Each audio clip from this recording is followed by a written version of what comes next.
Hello everyone, welcome to this video, and in this video I'm going to show you how you can change the default Wix site URL over on your Wix site.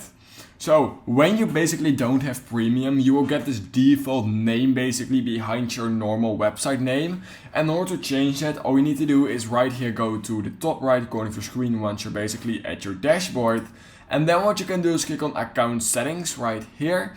And then what you can literally see right here, it's called a site URL prefix.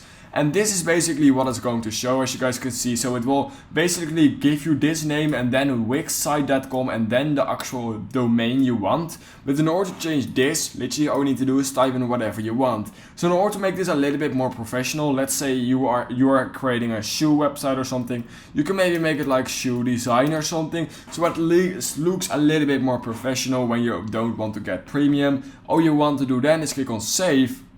Oh, it's already taken. So for example, save one, and then you can basically save it. So yeah, that's literally all you need to do. So if you learned something from this video, then please consider liking this video and subscribing to my channel. And I hope I will see you in my next YouTube tutorial video.